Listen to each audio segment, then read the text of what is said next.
basketball was an afterthought for a long time, especially even in the early years of the Raptors. And now it's massive. It's one of the biggest sports in Toronto and even in the whole country of Canada. What does it feel like to just see how much it's grown and to have been such a big part of that over the last 20 years? Well, it's very gratifying.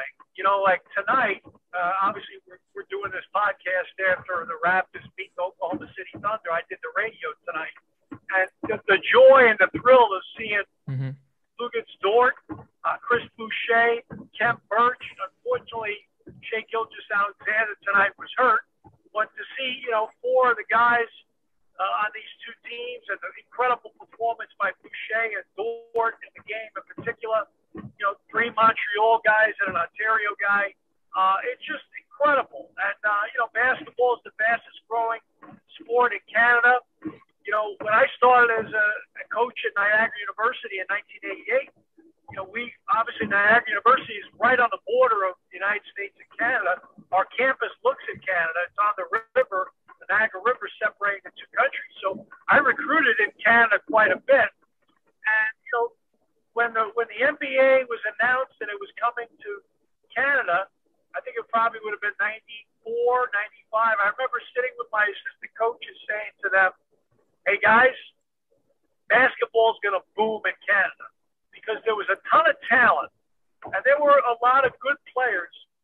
But, once people got more familiar with the sport and the coaching got better, the play would get better. And, you turn a lot of kids onto the sport. And obviously Canada is such a culturally diverse country and it embraces,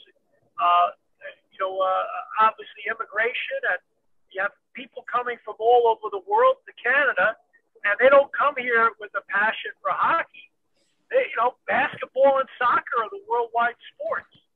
So a lot of them pick up soccer and basketball, and little by little, we had Vince Carter, and then the game caught on a little bit, and so here we are, from my first day at Niagara in '88 to now, 33 years later, and I've been with the Raptors 23 years, to see where it's come. I still say the best is yet to come because, when I look at the fact that Canada's number 2 in representation in the world in the NBA, yet there's so many more things that can be accomplished, that I'd like to see. It was funny, I was at a golf tournament before the pandemic in Halifax, and Sidney Crosby and Nathan McKinnon were there. This was right after the Raptors won the championship, and they wanted to talk all about the Raptors. And I'm like, they were really into it. I said to them, what would have happened if what just happened where the Raptors won a title and you were 5 or 6 years old?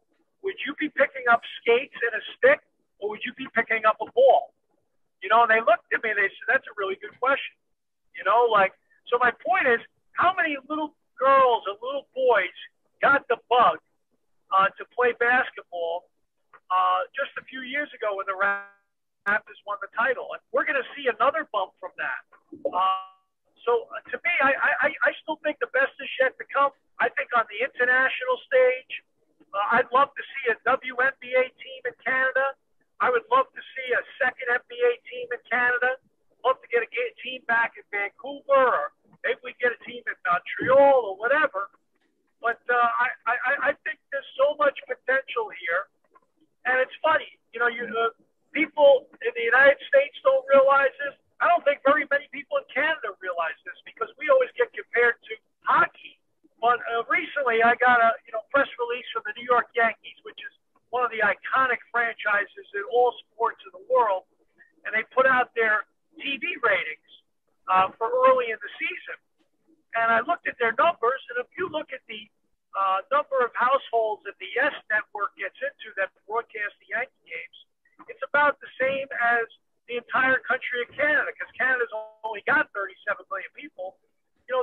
The numbers for the Raptor TV games are better than the New York Yankee games. And again, you're talking about the New York Yankees. And so my point is, this still, to me, is a sleeping giant. And I still think this is a very much underappreciated sport in Canada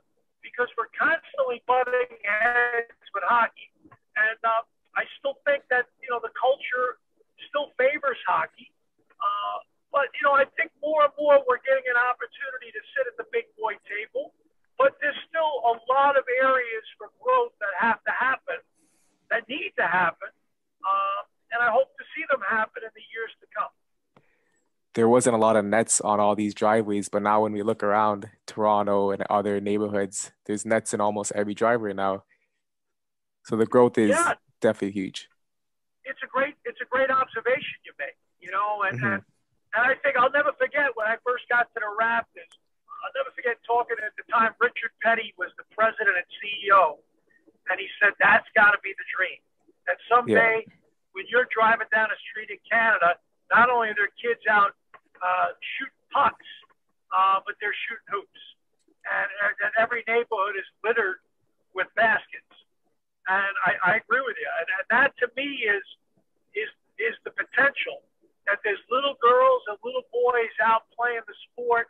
And, you know, you have young ladies playing in the WNBA and playing Division I college basketball in the U.S., and they're playing in universities across Canada, and they're playing overseas.